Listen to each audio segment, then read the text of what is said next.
Dictation पसंद आए तो वीडियो को लाइक तथा चैनल को सब्सक्राइब ज़रूर करें। भविष्य में आने वाले डिक्टेशंस के लिए टेलीग्राम ग्रुप ज्वाइन कर सकते हैं। तो ज़्यादा समय ना लेते हुए डिक्टेशन स्टार्ट करते हैं 5 सेकंड के बाद।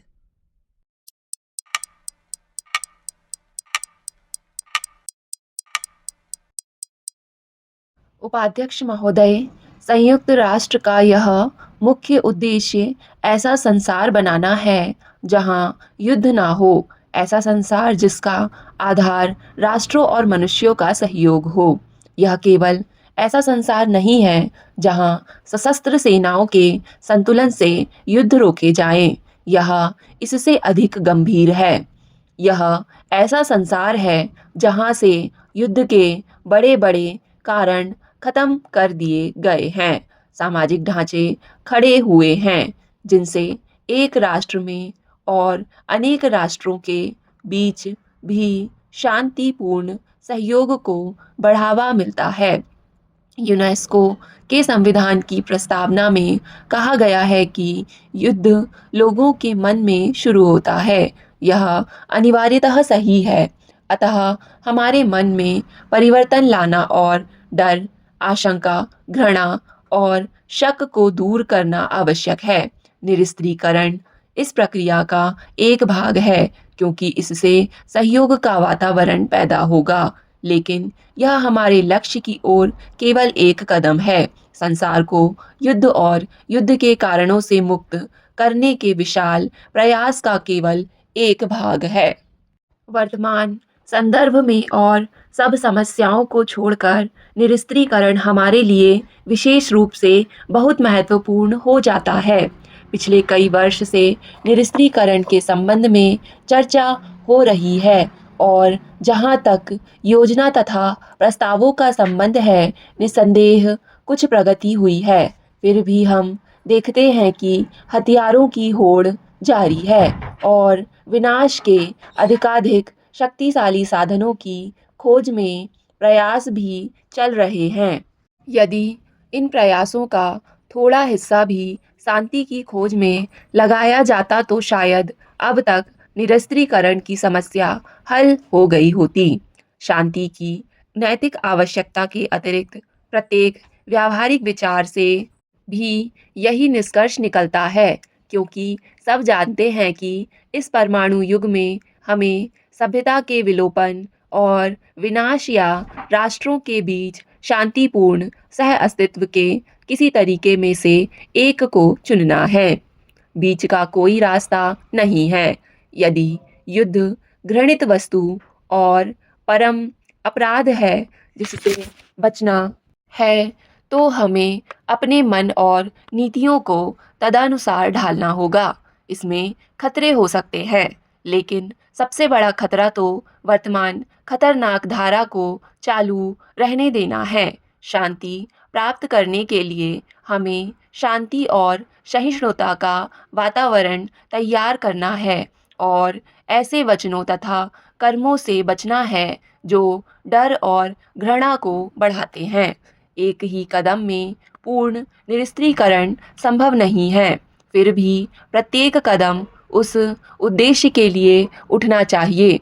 निरस्त्रीकरण पर चर्चा के दौरान काफ़ी प्रगति हुई है, लेकिन अब इस समस्या से खिलवाड़ करने या इस पर विचार करने में विलंब करने का दुस्साहस नहीं कर सकते।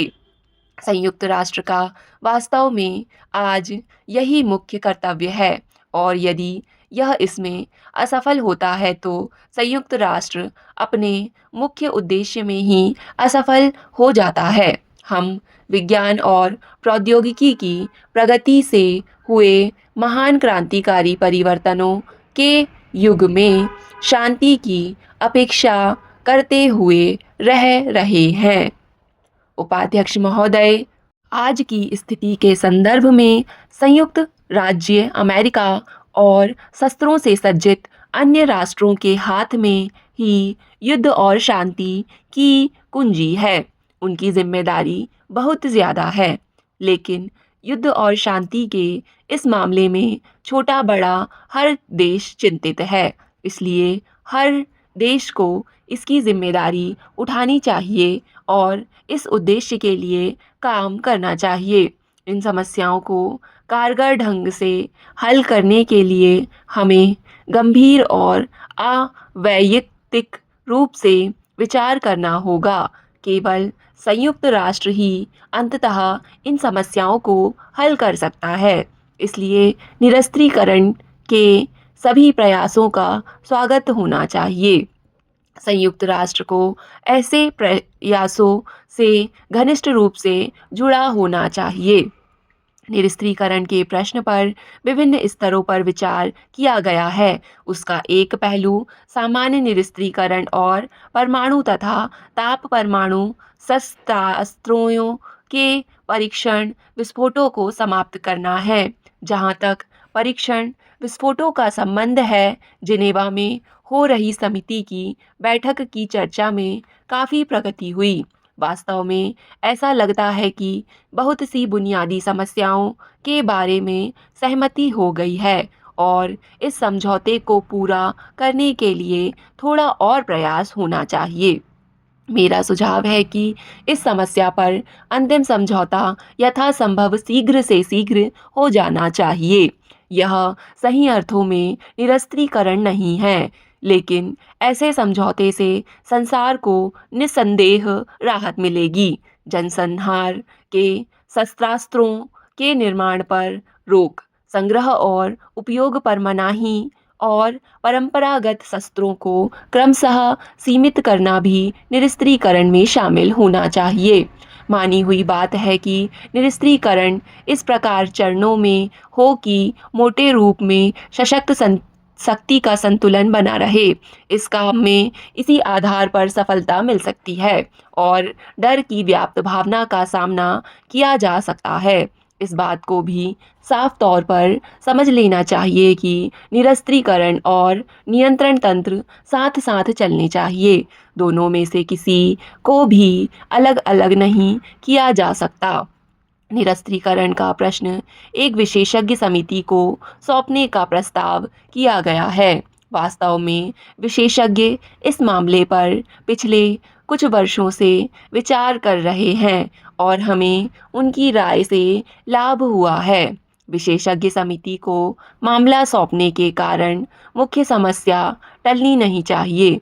ऐसा विलंबकारी विनाशकारी होगा। यह भी संभव है कि जब संयुक्त राष्ट्र आयोग या दूसरी समितियां मुख्य प्रश्नों पर विचार कर रही हों, तो किसी विशेष पहलू को विशेषज्ञों को सौंप दिया जाए। महत्वपूर्ण बात यह है कि अभी संयुक्त राष्ट्र को यह सुनिश्चित करना चाहिए कि निरस्त्रीकरण को बढ़ावा देने के लिए पर्याप्त व्यवस्था है और यह व्यवस्था लगातार चालू रहनी चाहिए। अनेक वक्ताओं ने इस मंच से संसार की स्थिति का सर्वेक्षण किया है और विभिन्न समस्याओं पर अपने विचार प्रकट किए हैं। मैं जिसे मूल समझता हूँ उसी पर ध्यान दूंगा। स्वाभाविक है कि मेरे मन में अपने देश की समस्याएं और विकास करने तथा अपने लोगों के निम्न स्तर को समाप्त करने की तीव्र इच्छा है। स्टॉप। डिक्टेशन पसंद आए तो वीडियो को लाइक तथा चैनल को सब्सक्राइब ज़रूर करें। धन्यवाद।